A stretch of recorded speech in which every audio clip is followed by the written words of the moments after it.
తండ్రి నీకు వందనాలు, స్తోత్రము స్వామి.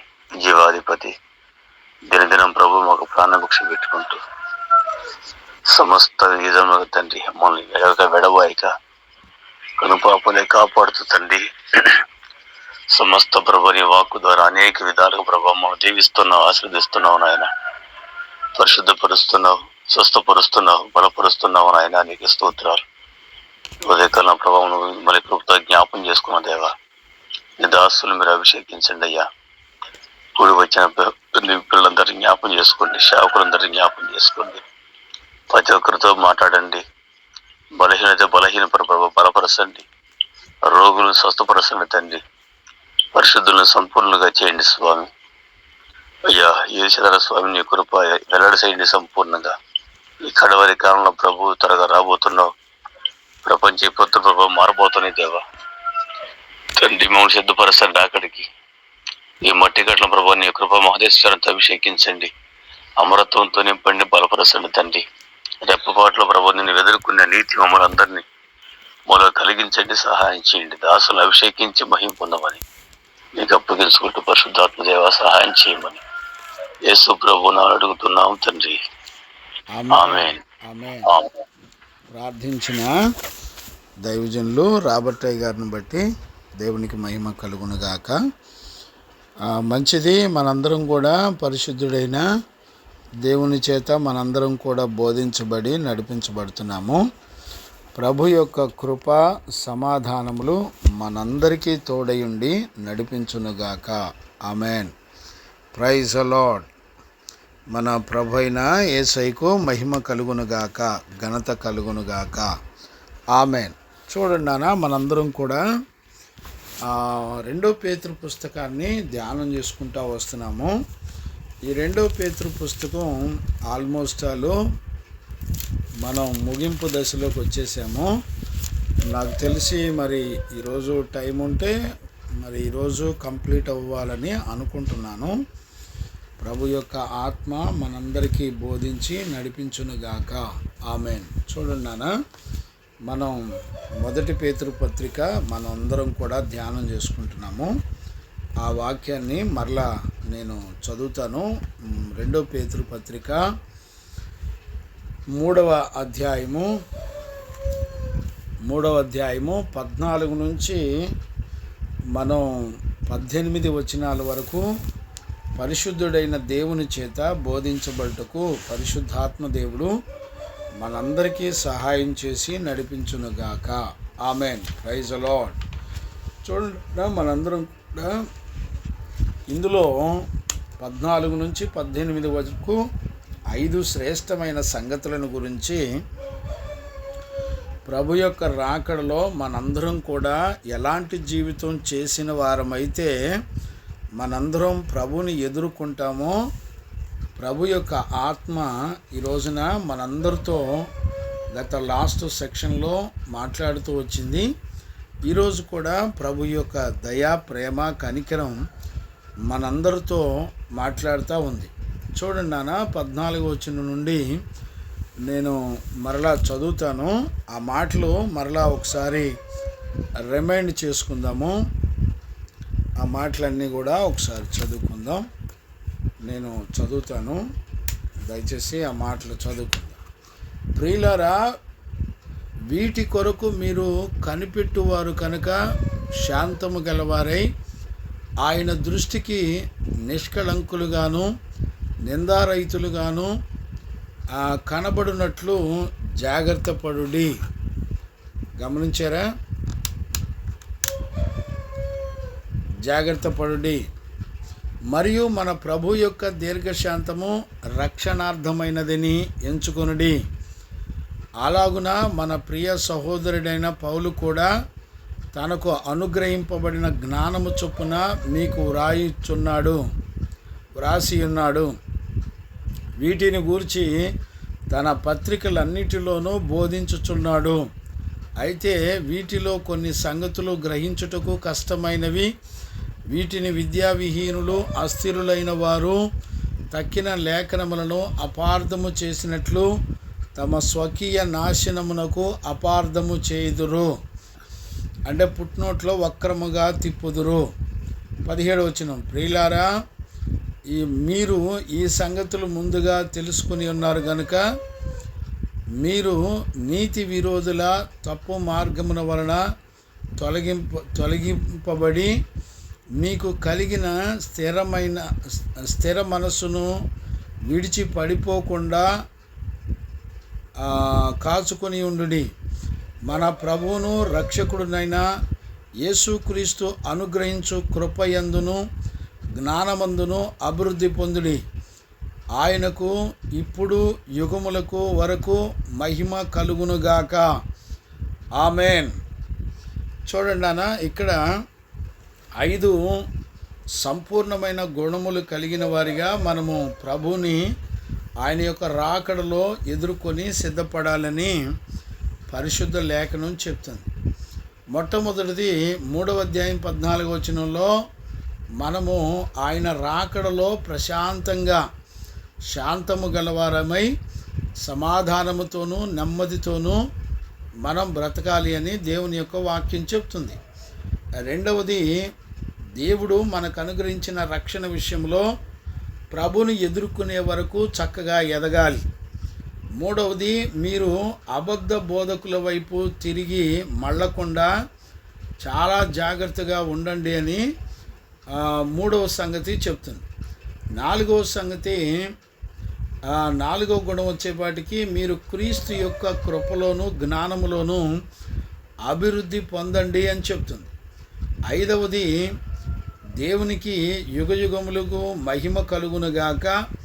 ఆ మహిమ ఎవరు అంటే మన జీవితమే దేవునికి మహిమ. ఈ 5 గుణలక్షణాలు సంపూర్ణమైన గుణలక్షణాలు పేతురు బోధించి ముగించాడు. గమనించారా?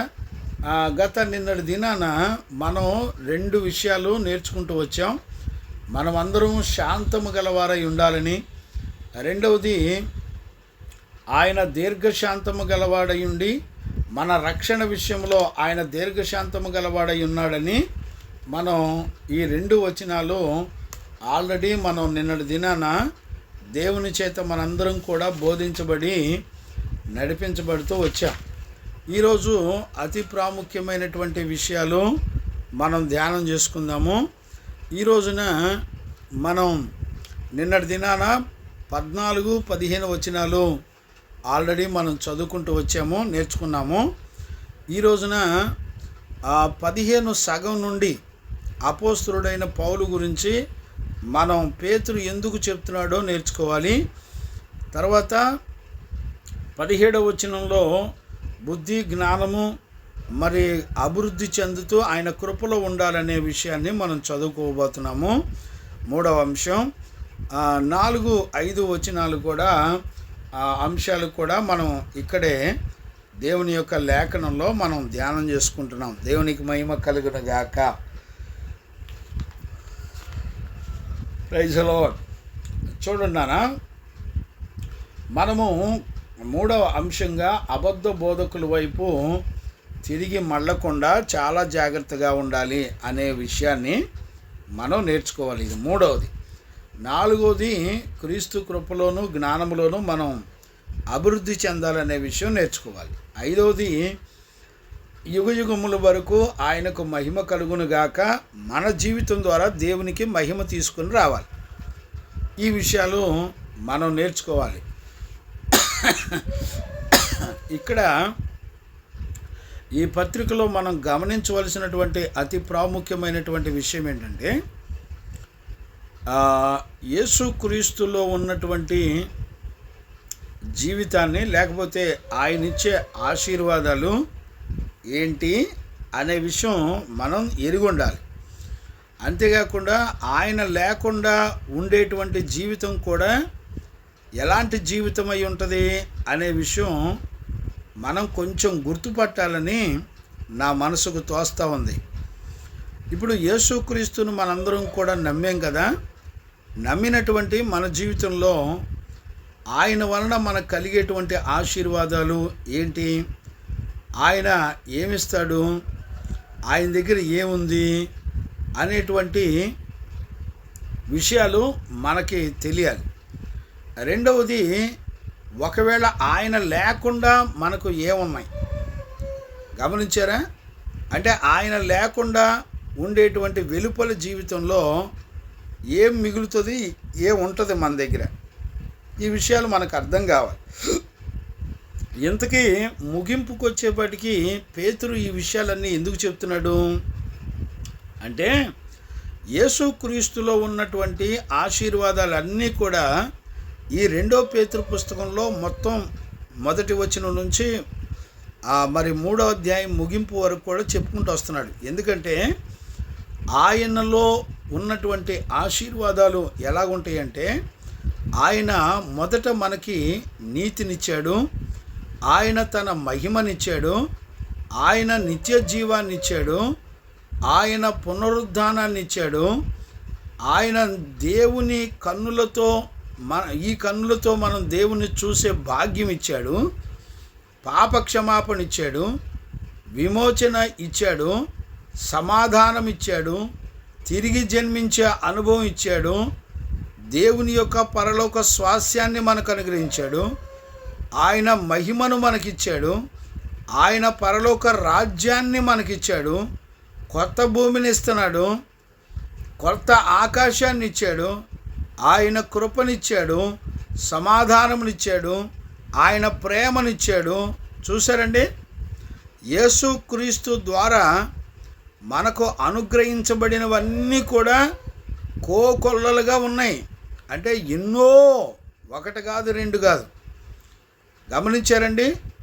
ఆయన సమాధానం ఇస్తూ వచ్చాడు, గమనించారా? ధైర్యం ఇస్తూ వచ్చాడు, ఆరోగ్యం ఇస్తూ వచ్చాడు, నెమ్మది సమాధానం ఇస్తూ వచ్చాడు. ఇవన్నీ కూడా ఆయనను కలిగి ఉండడం వలన మనకు వచ్చేటువంటి ఆశీర్వాదాలు. ఏమండి, ఒకవేళ ఆయన గనుక లేకపోతే మన జీవితంలో ఏముంటుంది అనంటే, ఆయన లేకపోతే మన జీవితంలో మిగిలిండేది ఏంటో తెలిసిన దేవుని యొక్క ఉగ్రత, ఆయన యొక్క తీర్పు. గమనించారా? ఆయన జడ్జిమెంటు మన జీవితంలో ఉంటాయి. ఇంతకు మించి ఏముండవండి. ఆయనను విడిచిపెట్టి ఆయన లేకుండా బ్రతికేటువంటి జీవితంలో ఉండేది, మిగిలేది దేవుని యొక్క ఉగ్రత, ఆయన తీర్పు. గమనించారా? ఆ తర్వాత నాశనము. గమనించారా? తర్వాత పాతాళం. గమనించారా? చెడుతనం. గమనించారా? పాపం. గుర్తుపట్టారా? ఈ రోజున ఇవి తప్ప ఇంకేమైనా ఉంటాయండి క్రీస్తు వెలుపల?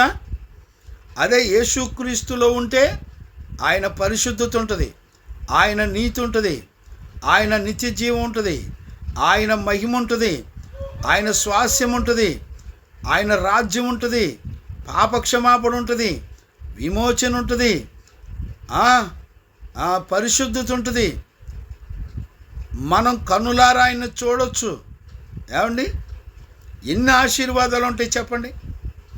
ఇప్పుడు ఇంతకీ ప్రతి దినము వాక్యం వెంబడి వాక్యం మనం నేర్చుకోవటంలో మనకున్నటువంటి జీవితం ఏంటి? ఇప్పుడు పేతురు చెప్పేటువంటి విషయం అంతా మనం పరీక్షిస్తే, క్రైస్తవులు అనబడిన వాళ్ళు, లేకపోతే దేవుని యందు విశ్వాసం ఉంచిన వాళ్ళు, వాళ్ళ మెయిన్ ఫోకస్ అంతా కూడా వాళ్ళు క్రీస్తు వైపే, అంటే వెలుగు వైపే, లేకపోతే పరిశుద్ధత వైపే, లేకపోతే విశ్వాసం వైపే ఉండాలి. వాళ్ళ నడక, వాళ్ళ పడక, వాళ్ళు ప్రేమించేది అన్నిటినీ కూడా దైవత్వంలో ఉన్నటువంటి సంపూర్ణమైన గుణముల మీదే వాళ్ళు మనసు పెట్టి, ఫోకస్ పెట్టి నడిపించబడాలి. ఇంతకు మించి ఏది ఉన్నా కూడా అబద్ధ బోధకుల యొక్క జాబితాలోకి వెళ్ళిపోవటమే కాకుండా, దుర్బోధల వైపు నడిపించబడేటువంటి శాపమే కాకుండా మరి ఇంకొకటి లేదు అనేటువంటి సత్యాన్ని కూడా మనం గుర్తుపట్టాలి. గమనించారా? అందుకనే క్రీస్తును తప్ప ఇక ఏ మనుషులను నేను సంపాదించుకోలేదు అంటాడు అపోస్తులుడైన పౌలు. ఈరోజు దేవుని వాక్యాన్ని వింటున్న దేవుని పిల్లరా, మనం ఎవరిని కష్టపడి సంపాదించుకున్నాం? ఈ రోజున అద్భుతాలను సంపాదించుకుంటున్నారు, మేడలు మిద్దెలు సంపాదించుకుంటున్నారు, ఉద్యోగాలు సంపాదించుకుంటున్నారు, ఏంటి రకరకాలైన వాటిని ఈ లోకంలో కష్టపడి సంపాదించుకుంటున్నారు. నేనంటున్నాను, పరిశుద్ధులు చూపించే మార్గంలో క్రీస్తును సంపాదించుకోండి అంటున్నాడు. పౌలు అంటాడు, నేను ఈ లోకంలో ఉన్న వాటన్నిటినీ పెంటతో సమానంగా ఎంచుకొని నేను క్రీస్తును సంపాదించుకున్నాను. గమనించారా? కొలసీ పత్రిక 3వ అధ్యాయంలో ఉంటుంది ఆ విషయాలన్నీ కూడా. గమనించారా? మరి ఈ రోజున మనం దేవుని యందు విశ్వాసం ఉంచి ఏం సంపాదించుకుంటున్నాం? పిల్లల పుట్టినరోజులు చేసుకోవడం, ఏంటి ఫంక్షన్లు చేసుకోవడం, ఏమండి తినటం తాగటం, ఇవి తప్ప ఇంకేమన్నా సంపాదించుకున్నామండి? నేను ప్రభుని నమ్ముకున్నాను, బాగా చదివాను, ప్రభుని నమ్ముకున్నాను, మంచి ఉద్యోగం వచ్చింది, ప్రభుని నమ్ముకున్నాను, మరి మంచి బిల్డింగ్ కట్టుకున్నాము, మంచి సంబంధాలు దొరికినాయి, ఇవే కదండి చెప్పుకునేది. బిడ్డలారా, చాలా జాగ్రత్తగా ఈ విషయాలు మనం గుర్తుపట్టాలని ఒక తండ్రిగా ప్రేమతో మిమ్మల్ని మనవి చేస్తున్నాను. క్రీస్తును కలిగి ఉన్న జీవితానికి ఉన్నటువంటి విలువ, క్రీస్తు లేకుండా ఉండేటువంటి జీవితానికి ఉన్నటువంటి విలువ ఈ రోజున గుర్తుపట్టి వెంబడించే వాళ్ళు ఎవరు లేరు.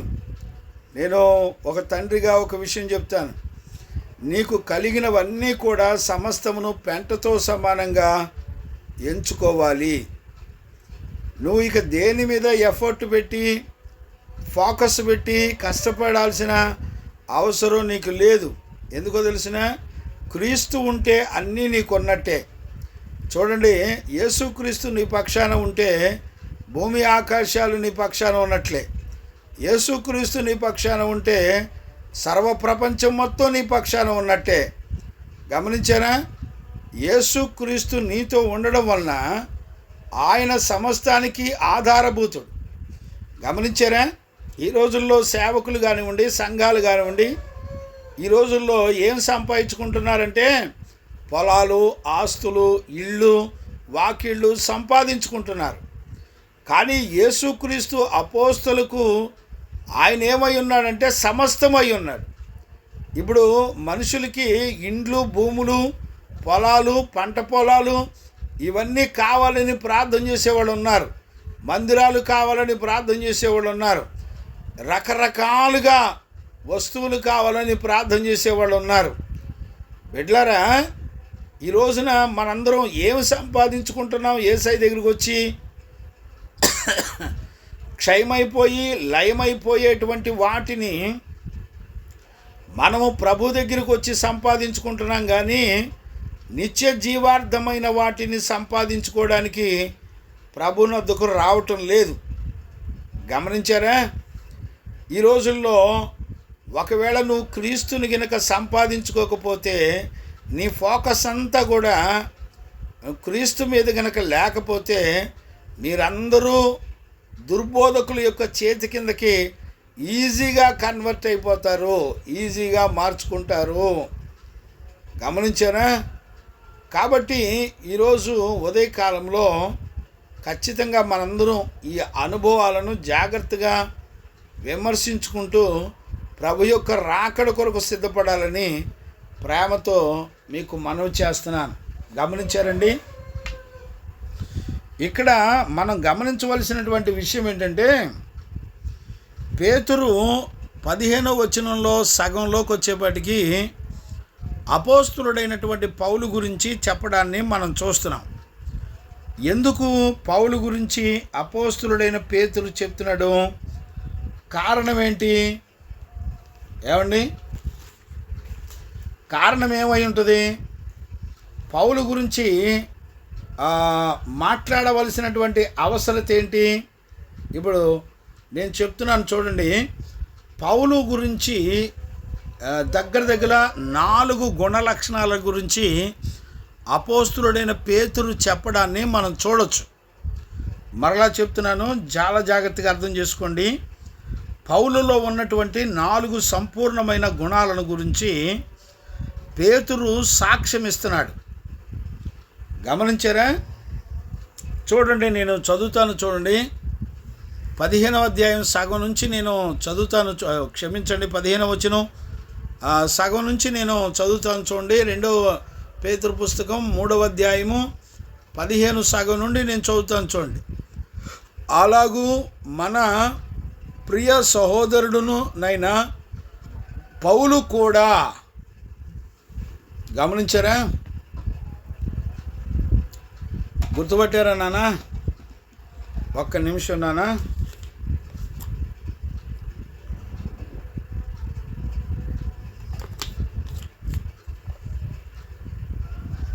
దేవునికి మహిమ కలుగునుగాక. Praise the lord.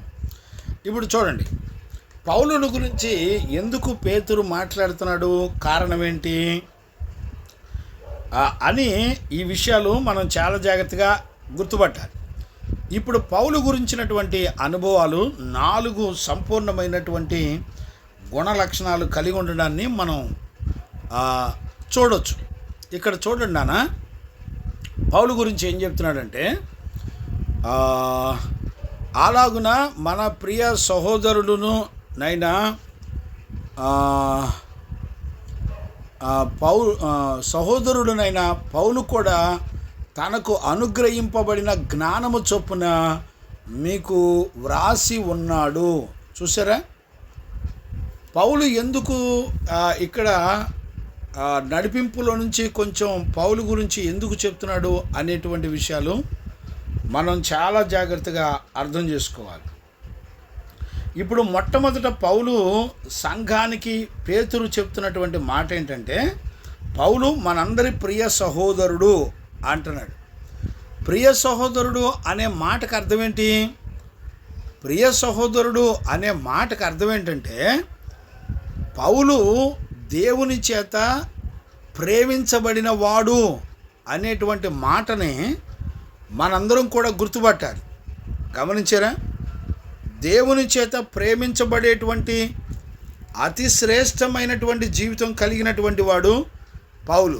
అంటే అపోస్తులు అందరూ కూడా దేవుని చేత ప్రేమించబడి నడిపించబడేవాళ్ళు అని అర్థం. గమనిస్తున్నారండి? ఈ రోజుల్లో దేవుని యొక్క నడిపింపులో వాక్యం చెప్పేటువంటి నడకను చూసేవాళ్ళు ఎవరో కూడా లేరు.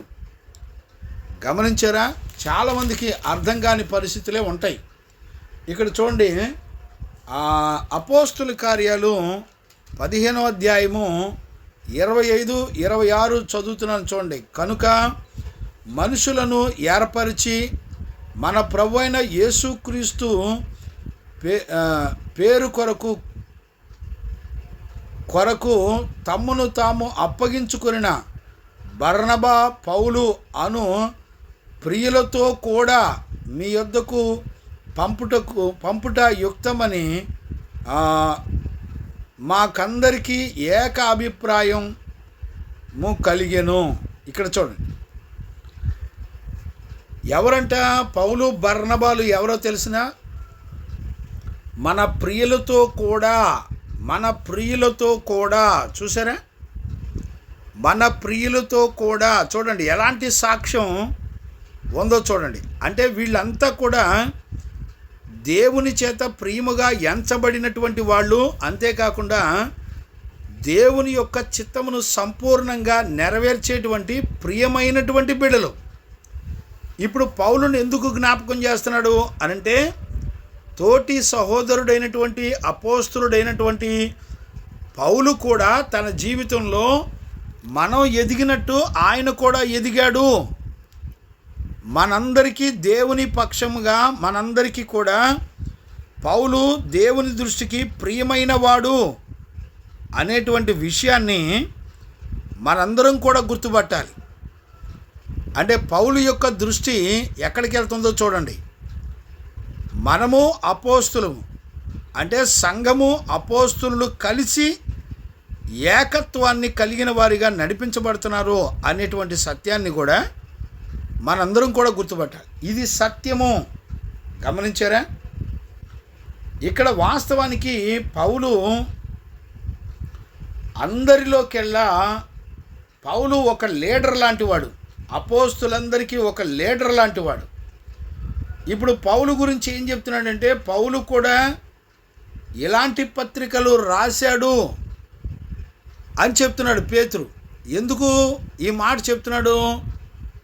ప్రియులారా, ప్రియ సహోదరుడైన పౌలు కూడా తనకు అనుగ్రహింపబడిన జ్ఞానము చొప్పున మీకు వ్రాసి ఉన్నాడు.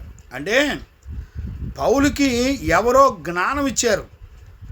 ఆ జ్ఞానము చొప్పున పౌలు నేను రాసిన పత్రికల్లో ఉన్నటువంటి సంగతులే పౌలు కూడా బోధించాడు అని చెప్తున్నాడు.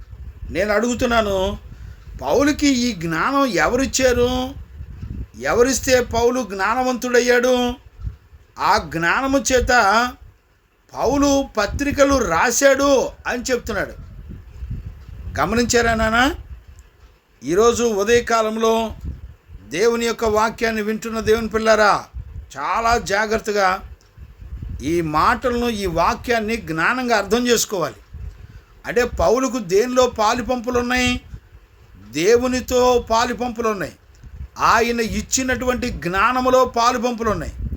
ఇప్పుడు మన జీవితంలో ఈ రోజున మనం కూడా సంఘాలకు వెళ్తున్నాం, మనం కూడా దేవుని యొక్క వాక్యాన్ని వింటున్నాం.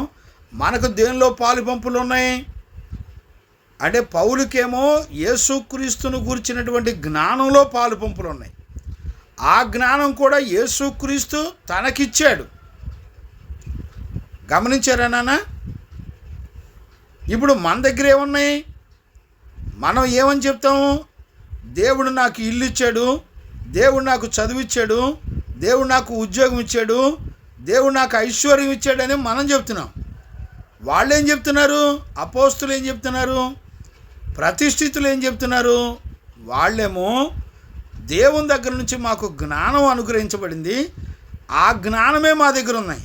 అందుకని అపోస్తులు ఏమంటారంటే, వెండి బంగారంలో మా దగ్గర లేవు నాయనా, మా దగ్గర ఎటువంటి క్షయ వస్తువులు లేవు, కానీ నిన్ను నిత్య జీవానికి నడిపించేటువంటి స్వస్థత, పరిశుద్ధత, దేవుని నీతి, గమనించారండి, ఇవన్నీ మా దగ్గర ఉన్నాయని యేసుక్రీస్తు నామములో లేచి నడు అని మరి అపోస్తులు నడిపించారు. ఈరోజు ఉదయకాలంలో దేవుని వాక్యం వింటున్న దేవుని పిల్లరా, ఈ రోజున అపోస్తులు ఏం సంపాదించుకున్నారు, మనమేం సంపాదించుకుంటున్నాం అనేది చాలా ప్రాముఖ్యమైనటువంటి విషయం. మనం గనుక గుర్తుపట్టకపోతే మనం చాలా నష్టపోతాం. ఇక్కడ చూడండి, ఆయన ఏమంటాడంటే, పౌలు కూడా తనకు అనుగ్రహింపబడిన జ్ఞానము చొప్పున మీకు వ్రాసి ఉన్నాడు. ఇప్పుడు జ్ఞానము చొప్పున ఏం రాశాడు? ఏ విషయాల గురించి రాసి ఉంటాడు? ఇప్పుడు పేతురు మనకెందుకు చెప్తున్నాడు అనంటే, పేతురు ఏం చెప్తున్నాడంటే, ఈ 3 అధ్యాయాల్లో ఉన్న సంగతులు, నేను ఏ సంగతులైతే నేను మీకు బోధించానో ఇంచుమించుగా అవే సంగతులు పౌలు కూడా మీకు రాశాడు. అంటే ఎవరెవరికి రాశాడు అంటే, పేతురు పత్రికలో ఏమని చదువుకున్నాం మనం? ఏమని చదువుకున్నామంటే, ఎవరెవరికి రాశాడంటే, ఏర్పరచబడిన వాళ్ళకి, అనగా పొంతు, గలతియా, కపదోకియా, ఆసియా, బితునియా అను దేశముల యందు చెదిరిపోయిన వారిలో చేరిన యాత్రికులకు శుభమని చెప్పి వ్రాయినది. మీకు కృపయు సమాధానము విస్తరిల్లునుగాక. గమనించారా?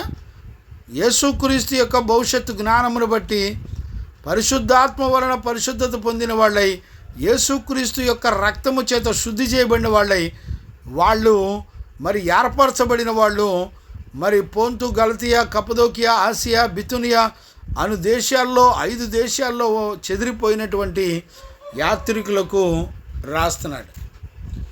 అంటే ఇప్పుడు వీళ్ళకు కూడా ఎవరు రాశారు ఈ పత్రికలు? ఇలాంటి పత్రికలు, ఇలాంటి వాక్యాలను గురించి ఎవరు రాశారంటే, ఇప్పుడు పౌలు కూడా రాశాడు.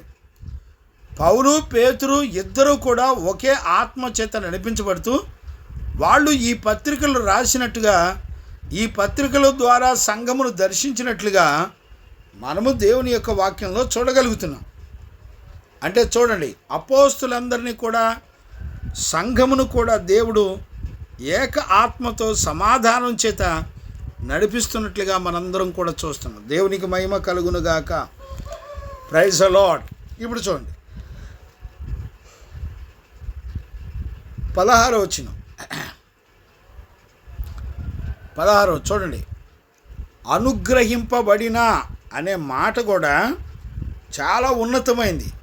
అందుకనే మనం చూడండి 1 కొరింథీ పత్రికలో 3వ అధ్యాయం 10వ వచనాన్ని నేను చదువుతున్నాను. చూడండి.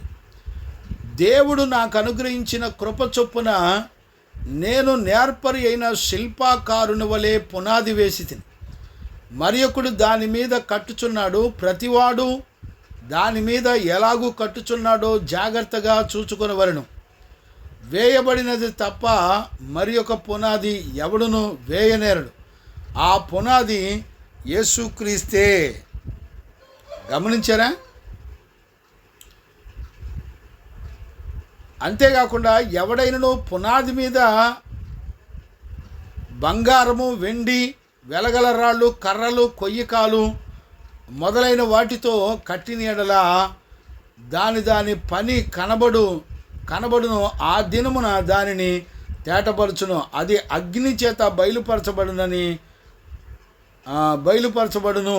మరియు వాని పని ఎట్టిదో అగ్నియే పరీక్షించును. గమనించారండి? ఈ రోజుల్లో చూడండి, చాలామంది వెండి కొరకు, బంగారం కొరకు 10 సంవత్సరాలు కష్టపడతారు. 10 సంవత్సరాలు కష్టపడి 10 కాసులు బంగారం లేకపోతే 10 కేజీల బంగారం సంపాదించుకుంటారు. బిడ్డలారా, వాక్యం వింటున్న దేవుని పిల్లరా, నువ్వు సంపాదించిన ఆ వెండి బంగారాలు, ఆ డబ్బు, ధనధాన్యాలు, లేకపోతే బిల్డింగులు, ఐశ్వర్యాలు ఒక్కటన్నా నిన్ను దేవుని రాజ్యానికి తీసుకెళ్తుందండి? ఏమండి? ఆదిమ సంఘంలో అపోస్తులు వెండి బంగారాలు మా దగ్గర లేవు, కానీ యేసుక్రీస్తు నామంలో ఆయన మహిమ ఉంది, ఆయన పరిశుద్ధత ఉంది, ఆయన నీతి ఉంది. గమనించారా? పరలోక సంబంధమైన ప్రతి ఆశీర్వాదాలు అతని దగ్గర ఉన్నాయి. మరి మీ దగ్గర, మీ కుటుంబంలో ఏమున్నాయి? ఏ అనుభవాలు ఉన్నాయి చెప్పండి? ఈ రోజున గుర్తుపట్టేవాళ్ళు లేరు, గ్రహించేవాళ్ళు లేరు. అందుకనే పౌలు దగ్గర ఏముందంటే జ్ఞానం ఉంది అని చెప్తున్నాడు. గమనించారా? దేవుని కృప చొప్పున ప్రధాన శిల్పకారుని వలె నేను సంఘాన్ని కట్టాను అంటున్నాడు. గమనించారా నాన్న? క్రీస్తు అనే బండ మీద నేను కట్టానని చెప్తున్నాడు. ఇదంతా కట్టడానికి గల కారణం ఏంటి అంటే జ్ఞానం. గమనించారా? ఈరోజు ఉదయకాలంలో దేవుని వాక్యాన్ని వింటున్న దేవుని పిల్లరా, ఈ రోజున మన జీవితాలను కూడా కట్టి ఇతరులకు, అనేకులకు ఆశీర్వాదకరంగా ఉంచేది ఏంటో తెలిసిన దేవుని గురించినటువంటి జ్ఞానం. ఇప్పుడు యేసుక్రీస్తుని గురించినటువంటి సంపూర్ణమైనటువంటి జ్ఞానమే అతనిని లోకానికి దీపంగా, వెలుగుగా చేసి అతని ప్రాణాన్ని కాపాడి రక్షించింది.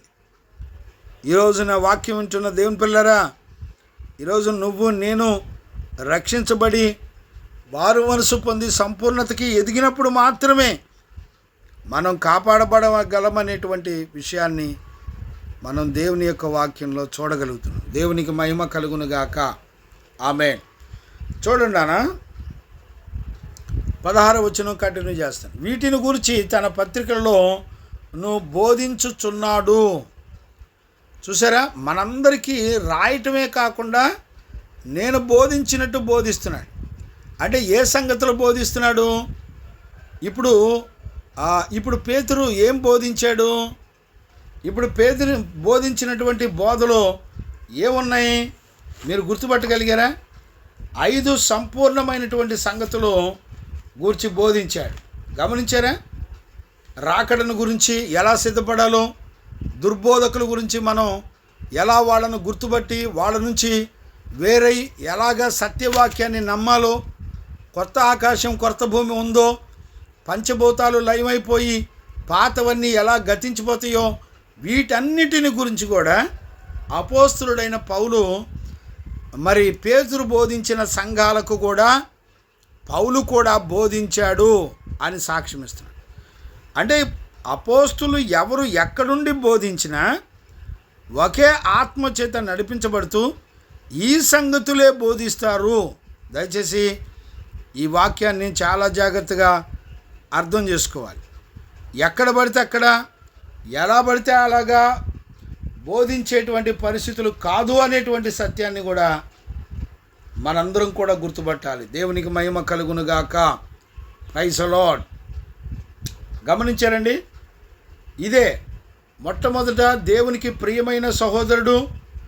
రెండవది, ఆయన పత్రికలు రాసి చక్కగా బోధించాడు. గమనించారా నాన్న? ఇప్పుడు చెప్తున్నాడు, వాటిలో కొన్నిటిని విద్యావిహీనులు, నేను చదువుతాను చూడండి, 16వ వచనం, బోధించుచున్నాడు. అయితే వాటిలో కొన్ని సంగతులు గ్రహించుటకు కష్టమైనవి,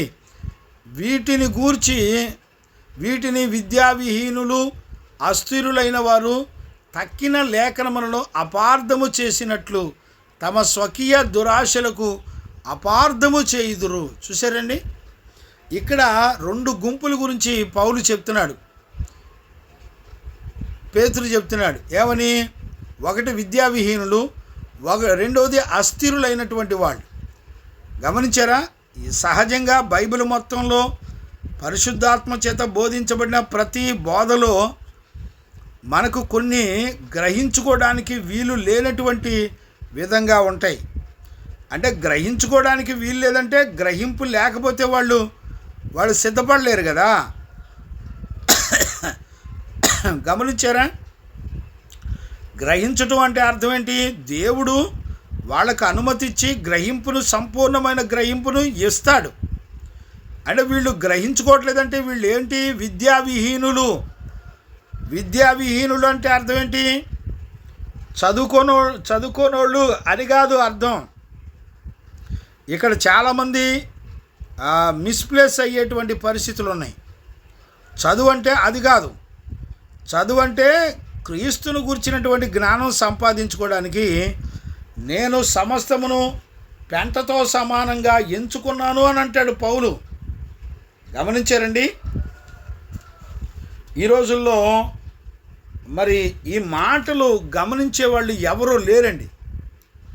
ఈ విద్యావిహీనులు, అస్థిరులైన వాళ్ళు దేని గురించి మాట్లాడుతూ ఉంటారో అంటే వాళ్ళు ఆ ఓల్డ్ టెస్టిమెంట్ను గురించి కూడా, అంటే మిగతా తక్కిన లేఖనములను గురించి కూడా వాళ్ళు అపార్థం చేసుకొని తప్పుడు బోధల వైపు నడిపిస్తూ ఉంటారు అని మరి పౌలు చెప్పినటువంటి పత్రికలను కూడా తప్పుగా అర్థం చేసుకుంటారు. తక్కిన లేఖనాలంటే అర్థం ఏంటి? ఇప్పుడు కొత్త నిబంధన, తక్కిన లేఖనాలంటే ఓల్డ్ టెస్టిమెంట్. అంటే ఓల్డ్ టెస్టిమెంట్ను కూడా తప్పుడు బోధల చేత బోధిస్తూ ఉంటారు. అర్థమైందండి? ఈ రోజుల్లో దాన్ని వాక్యాన్ని ఉన్నట్టుగా అర్థం చేసుకోకుండా తిప్పేస్తూ ఉంటారు.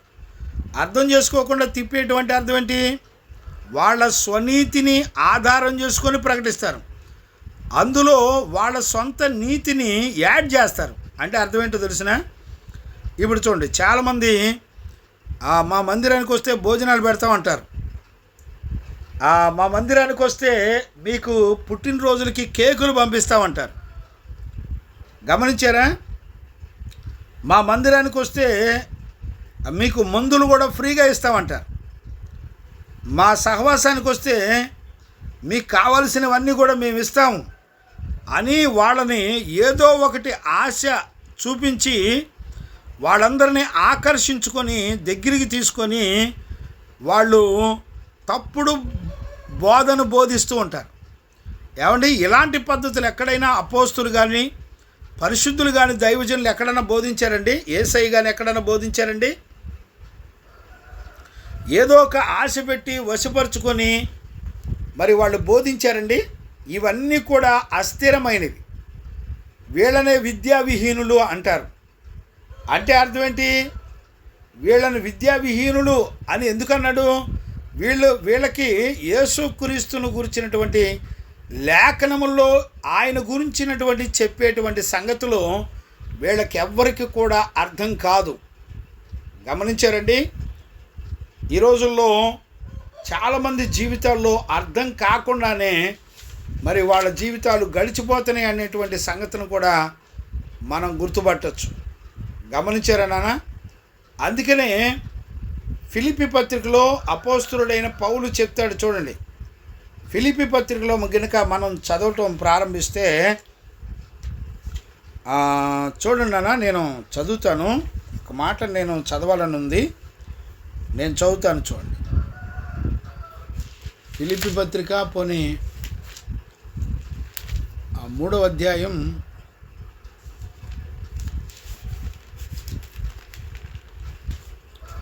చూడండి నాన్న. 3వ అధ్యాయం 5 నుంచి చదువుతాను చూడండి. పోనీ 5వ వచనం నుంచి చదువుతాను చూడండి. నేను 8వ దినమున సున్నతి పొంది తిని, ఇశ్రాయేలుల వంశము వాడనైతిని, బెన్యామీను గోత్రములో పుట్టి హెబ్రీల సంతానమైన హెబ్రీయుడనై ధర్మశాస్త్ర విషయములో పరిసయ్యుడనై, ఆసక్తి విషయములో సంఘమును హింసించువాడనై, ధర్మశాస్త్రం వలన నీతి విషయమై అనింద్యుడనై ఉంటిని. అయినను ఏవేవి నాకు లాభకరమై ఉండెనో వాటిని క్రీస్తు నిమిత్తము నష్టముగా ఎంచుకొంటిని. అంటే అర్థం ఏంటి చెప్పండి? అంటే ఆ పౌలు గత కాలంలో ఎలాంటి వాడంట? తన కులాన్ని గురించి, తన చదువును గురించి, తన వంశమును గురించి, తన గొప్పతనాన్ని గురించి, తన వైరాగ్యము గురించి, మరి దేవుని పక్షంగా నేను చేసే కార్యాలను గురించి తన్ను తాను ఇవన్నీ గొప్ప లాభమని ఎంచుకున్నాడంట. ఎప్పుడు? ఒకప్పుడు క్రీస్తు లేనప్పుడు.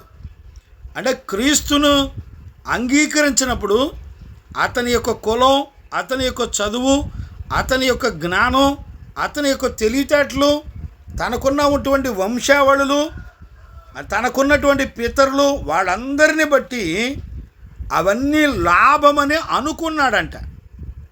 ఇప్పుడేమంటున్నాడు తెలిసిన? చదువుతాను చూడండి. అయినను ఏవేవి నాకు లాభకరమయ్యుండెనో వాటిని క్రీస్తు నిమిత్తము నష్టముగా ఎంచుకొంటిని. నిశ్చయముగా నా ప్రభువైన యేసు క్రీస్తును గూర్చిన అతి శ్రేష్టమైన జ్ఞానము నిమిత్తము సమస్తమును నష్టముగా ఎంచుకొనుచున్నాను. క్రీస్తును సంపాదించుకొంటిని. గమనించారా? ధర్మశాస్త్రం మూలమైన నా నీతిని కాకుండా క్రీస్తునందలి విశ్వాసము మూలమైన నీతిని, అనగా విశ్వాసమును బట్టి దేవుడు అనుగ్రహించిన నీతి గలవాడునై ఆయన యందు అగపడు నిమిత్తము ఏ విధము చేతున నిన్ను మృతులలో నుండి నాకు పునరుద్ధానము కలవాలనని ఆయన మరణ విషయములో సమానమైన అనుభవం గలవాడినై ఆయన పునరుద్ధాన బలమును ఎరుగు నిమిత్తము ఆయనను శ్రమలలో పాలివాడనవుట ఎట్టిదో ఎరుగు నిమిత్తము సమస్తమును నష్టపరుచుకొని వాటిని పెంటతో సమానముగా ఎంచుకొనుచున్నాను. అంటే ఇప్పుడు పౌలు యేసుక్రీస్తులో ఉన్నటువంటి జ్ఞానం కొరకు తప్ప ఇంకా దేని మీద ఆధారపడలేదు. గమనించారా? తన వంశావళుల మీద కానీ, తన చదువుకున్న చదువుల మీద కానీ దేని మీద ఆధారపడకుండా కేవలం దేవుని మీదే, దేవుని మాట మీదే ఆధారపడి బ్రతికాడు. వాక్యం వింటున్న దేవుని పిల్లరా, ఈ రోజున ఈ అనుభవాలు మనలో ఉన్నాయండి. ఈ రోజున మనలో ఎవరు చూసినా మావాడు బాగా చదువుతున్నాడండి, దేవుడు మావాడిని బాగా దీవించాడండి. పౌలేమో తను ప్రభువుని ఎదుర్కోవడానికి, పునరుద్ధానంలో లేపబడ్డానికి, తనకు కలిగిన గొప్పలు, ఘనతలు, ప్రయాసలు, కష్టాలు, వెండి బంగారం, ఇళ్ళు వాకిళ్ళు, మరి అస్థిరమైనటువంటి అన్నిటినీ కూడా ఒక్కసారే పెంటతో సమానంగా ఎంచుకొని విడిచిపెట్టేశాడంటండి. ఈ రోజున సేవకులు పిల్లలు బీటెక్లు, ఎంటెక్లు, ధర్మశాస్త్రం చదివేవాళ్ళు లేరు, క్రీస్తును సంపాదించుకునేవాళ్ళు ఎవరు లేరు. ఏమండి? క్రీస్తుని గురించి బోధించి మీకు వాక్యం వెంబడి వాక్యంలో ఉన్న జీవితాన్ని మీకు బోధించి మీ ఆత్మలను సంపూర్ణతకి, క్రీస్తుతో సమానమైన సంపూర్ణతకి మిమ్మల్ని నడిపించే వాళ్ళ దగ్గరికి వెళ్ళేవాళ్ళు లేరు, అప్పగించుకునేవాళ్ళు లేరు. ఈ రోజుల్లో చాలామంది మేము విద్యావిహీనులు అంటే బైబిల్ జ్ఞానం లేని విద్యావిహీనులు. చూసారా, ఆ సంఖ్యాకాలంలో రాయబడింది మహోన్నతుని విద్య అని రాయబడింది. ఏమంటే అర్థమైందండి? మహోన్నతుని విద్య అని రాయబడింది. మరి మహోన్నతుడైనటువంటి దేవుని విద్య చూడండి, ఆయన ఉంటే మీకు సమస్తం ఉన్నట్టేనండి. ఆయన లేకుండా నీకు వెండి బంగారాలు వేల కోట్ల ఆస్తి ఉన్న వ్యర్థమే. ఆయన ఉంటే నీకు లోయ కూడా అగాధమైన కూడా నీకు మేలుగా మార్చబడింది. గమనించారా? అగ్ని గంధకాలు కూడా చల్లారిపోతాయి ఆయన నీతో ఉంటే. గమనించారా? ఈ రోజున ఆయన్ని సంపాదించుకునే వాళ్ళు లేరు. అందుకనే పేతురు పౌలును చూపిస్తున్నాడు. పౌలు క్రీస్తును సంపాదించుకున్నాడు. పౌలు దేవుని కృపను సంపాదించుకున్నాడు. పౌలు దేవుని జ్ఞానాన్ని సంపాదించుకున్నాడు. ఈ రోజున మీ పిల్లలు మీరు ఏం సంపాదించుకుంటున్నారు? ప్రార్థన చేయండి పాస్టర్ గారు, మా అబ్బాయి పాస్ అవ్వాలి, మా అబ్బాయి డిగ్రీ పాస్ అవ్వాలి, మా అబ్బాయి బాగా గొప్ప గొప్ప చదువులు చదువుకోవాలి. అందుకనే పౌలు అంటాడు, పౌలు రాసిన పత్రికలు విద్యావిహీనుడికి అర్థం కాదు. అర్థమైందండి? అస్థిరులైనటువంటి వాళ్ళు అంటే స్థిరత్వం లేని వాళ్ళు. స్థిరత్వం అంటే అర్థం ఏంటి? స్థిరత్వం అంటే అర్థం ఏంటో తెలిసిన? దేవుని యొక్క వాక్యాన్ని విశ్వసించి ఆయన మాటను లోతుగా అర్థం చేసుకొని నడిపించబడే జీవితమే స్థిరమైన జీవితం అని అర్థం. ఇప్పుడు ఈ రోజుల్లో దేవుని యొక్క వాక్యాన్ని అర్థం చేసుకొని మరి లోతుగా వేరు గనుక ఎలా లోతుగా పారితే ఆ చెట్టు కదలదో అలాగా స్థిరంగా ఉండి ఆ చెట్టు వలె మరి కదలకుండా స్థిరంగా ఉండేటువంటి జీవితాన్ని మనందరం కూడా కలిగి ఉండాలి. దేవునికి మహిమ కలుగునుగాక. Praise the Lord. ఈ ఉదయకాలంలో దేవుని యొక్క వాక్యాన్ని వింటున్న దేవుని పిల్లరా, ఈ రోజున ఇలాంటి ఎదుగుదల మనకు వచ్చిందండి. ఇప్పుడు అస్థిరులైపోయారంట, అంటే స్థిరత్వం లేదు. ఎందుకని వాళ్ళు స్థిరత్వం లేదంటే దేవుని యొక్క వాక్యాన్ని నమ్మేవాళ్ళు ఎవరు లేరు. అద్భుతాలు నమ్ముతున్నారు, సూచక్రియలు నమ్ముతున్నారు, మేలు నమ్ముతున్నారు, బిల్డింగులు నమ్ముతారు. మరి ప్రార్థనకు వస్తే దేవుడు దీవిస్తాడని ఆశీర్వాదాలు నమ్ముతున్నారు. కానీ వాక్యములో ఉన్న పరిశుద్ధ జీవితాన్ని నమ్మేవాళ్ళు ఎవరు లేరు. పాపము లేని జీవితాన్ని దేవుడు మనకు అనుగ్రహించాడు, దాన్ని నమ్మేవాళ్ళు ఎవరు లేరు. అందుకని వాళ్ళు అందరూ కూడా అస్థిరులైపోయి ఉన్నారంట. స్థిరత్వం లేదా అంటే లేదు. ఎందుకని లేదు చూడండి, ఇక్కడే 2:14 కూడా చదవచ్చు. 2 పేతురు పుస్తకం 2వ అధ్యాయం 14 వచనం చూడండి. వ్యభిచారిని చూచి ఆశించుచు పాపము మానలేని కన్నులు గలవారును అస్థిరులైన వారి మనస్సులను మరలు కొల్పుచు లోభత్వమందు సాధకము చేయబడిన హృదయము గలవారును శాపగ్రస్తులనై ఉండి. అంటే అర్థం ఏంటి? ఇప్పుడు అస్థిరులు అంటే అర్థం ఏంటి? పాపాన్ని మానలేరు. గమనించారా? పాపాన్ని విడిచిపెట్టలేరు. వాళ్ళు ఇదివరకు బహిరంగంగానే పాపం చేసేవాళ్ళు. ఇప్పుడు యేసుక్రీస్తు నమ్మిన తర్వాత రహస్య పాపాలు చేసేవాళ్ళు ఎక్కువైపోయారు. డబ్బు మీద వ్యామోహం, ధనం మీద, అందం మీద వ్యామోహం, శరీర కార్యాల మీద వ్యామోహం. చూశారండి? ఈ రోజుల్లో దేవుని యొక్క వాక్యాన్ని వింటున్న దేవుని పిల్లరా, ఈ రోజుల్లో మనందరం కూడా మనలను మనం పరీక్షించుకొని జాగ్రత్త పడకపోతే మనం ఏ వాక్యం వింటున్నామో ఎలా జీవిస్తున్నామో అర్థం కాకుండానే బ్రతకవలసినటువంటి పరిస్థితులు వచ్చేస్తాయి. గమనించారండి? అందుకనే ఈ ఉదయకాలంలో దేవుని యొక్క వాక్యాన్ని వింటున్న దేవుని పిల్లారా, మనం ఈ విషయాలన్నీ కూడా చక్కగా గుర్తుపట్టాలి. దేవునికి మహిమ కలుగునుగాక. Praise the Lord. అందుకనే అబద్ధ బోధకులంతా కూడా నిన్ను తప్పుడు మార్గంలో అంటే నిన్ను తిప్పేసి, ఇప్పుడు చూడండి ఎగ్జాంపుల్ చెప్తాను. ఇప్పుడు మన చర్చిలో ఉన్న ఒక సిస్టర్ ఉందండి. పక్కింటోళ్ళు మా ఇంట్లో ఉపవాస ప్రార్థన ఉందని రండి అంటే టక్కన బయలుదేరి వెళ్తారు.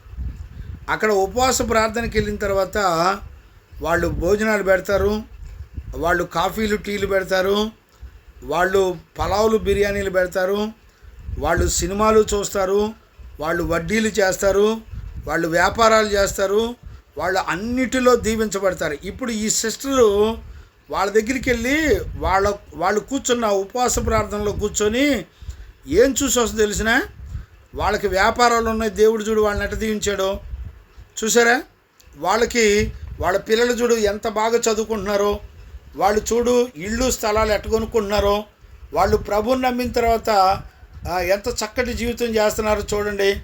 మన మందిరానికి వస్తే ఇక్కడ వాక్యం టు వాక్యం తప్ప ఇంకేం చెప్పడు ఈ పాస్టర్ గారు. మనకి సంఘం అక్కర్లేదు, కానీ మనకి మేలులతో నింపేటువంటి సంఘంలోకి వెళ్దామని వెళ్ళిపోయేవాళ్ళు చాలామంది ఉంటారు. నేనేమంటానంటే, యేసుక్రీస్తులో ఉన్న పరిశుద్ధతను, ఆయన నీతిని సంపాదించుకోకుండా నువ్వు ఈ వెండి బంగారాలు భూలోకంలో మరి స్థలాలు ఇళ్ళు వాకిళ్ళు సంపాదించుకున్నా కూడా యేసయ్య లేకపోతే అవన్నీ కూడా వ్యర్థమే. గమనించారండి? ఇవాళ రోజున గుర్తుపట్టే వాళ్ళు ఎవరు లేరు. సత్యవాక్యం ఏం చెబుతుందో గుర్తుపట్టే వాళ్ళు ఎవరు లేరు. దయచేసి ఈ ఉదయకాలంలోనైనా ఈ విషయాలన్నిటిని కూడా ఖచ్చితంగా గమనించాలని, గుర్తుపట్టాలని ఒక దైవజనుడిగా నేను మిమ్మల్ని అందరినీ కూడా బ్రతిలాడుకుంటున్నాను. దేవునికి మహిమ కలుగును గాక. Praise the Lord. ఇప్పుడు చూడండి, 17వ వచనం చదువుతాను చూడండి. ప్రియులారా, మీరు ఈ సంగతులు ముందుగా తెలుసుకొని ఉన్నారు గనుక మీరు నీతి విరోధుల తప్పుడు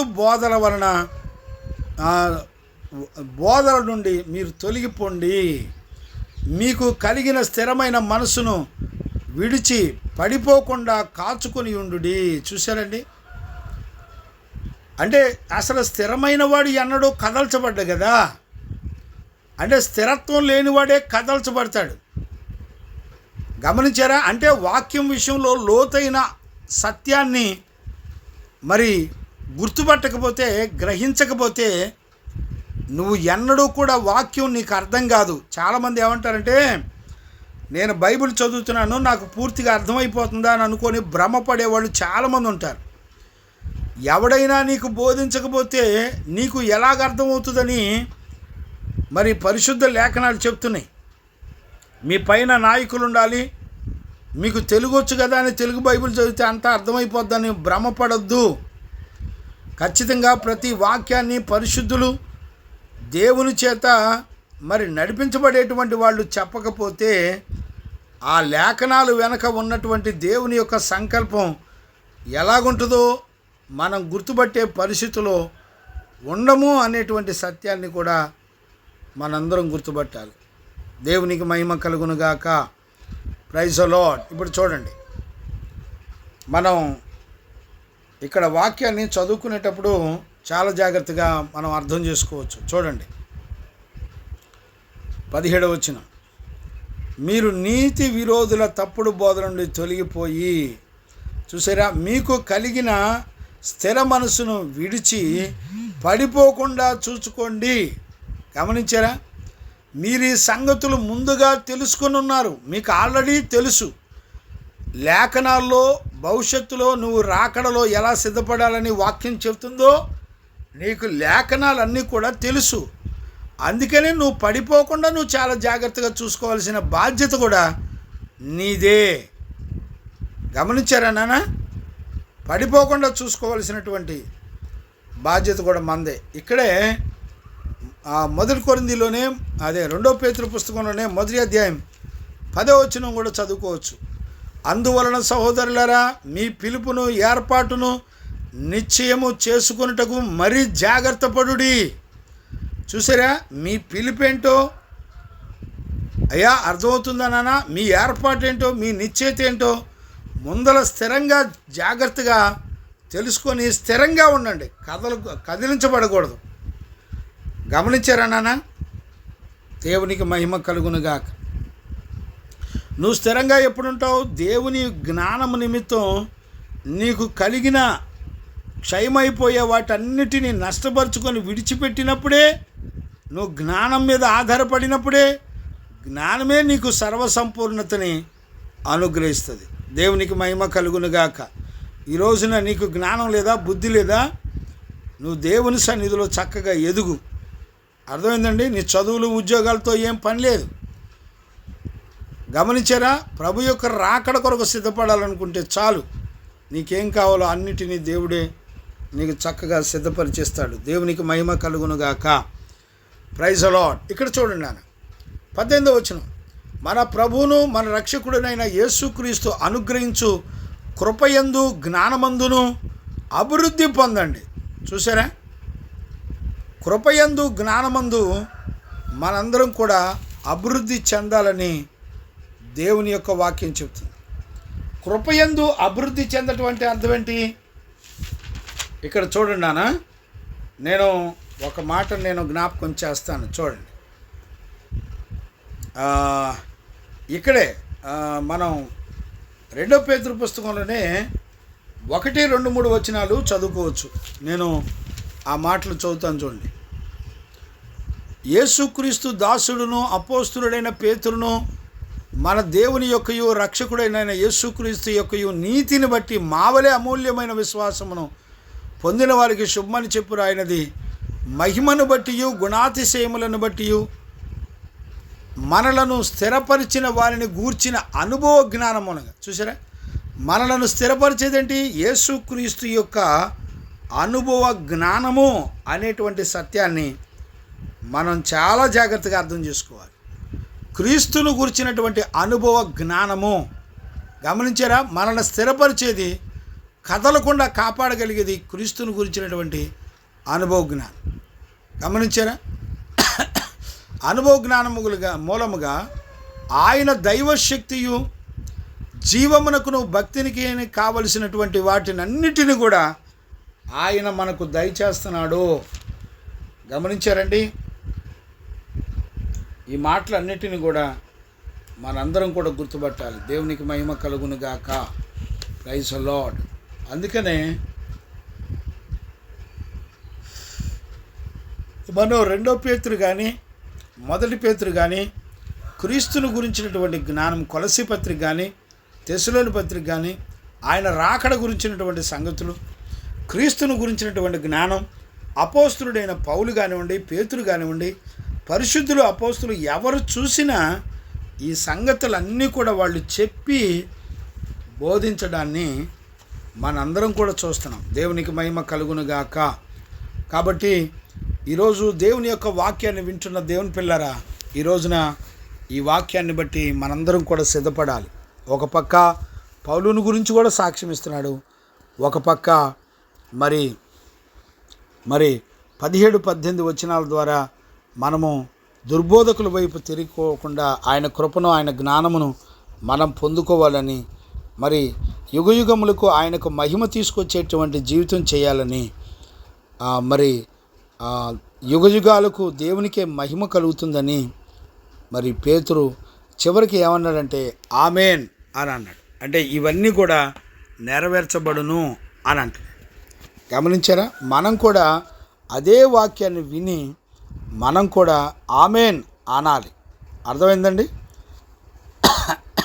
కాబట్టి ఈ ఉదయకాలంలో వాక్యం వింటున్న దేవుని పిల్లరా, మనందరం కూడా అలాంటి కృపలో నడిపించబడ్డానికి పరిశుద్ధాత్మ దేవుడు మనందరికీ సహాయం చేసి నడిపించునుగాక.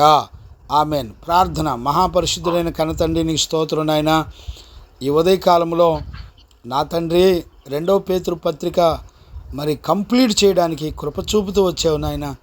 ఎన్నో ఆటంకాల మధ్యలో, అనారోగ్యాల మధ్యలో నాయన 2 పేతురు పుస్తకం 1వ వచనం నుండి మరి 3వ అధ్యాయం 18 వచనాల వరకు ఉన్నటువంటి సంగతులన్నీ కూడా మాకు బోధించి మంచి బోధకుడిగా ఉండి మమ్మల్ని దర్శించి మాతో మాట్లాడి మరి 2వ పేతురు పత్రిక మొత్తం ముగించడానికి, వచనం వెంబడి వచ్చడం నేర్చుకోవడానికి కృప చూపించారు మా నాయన.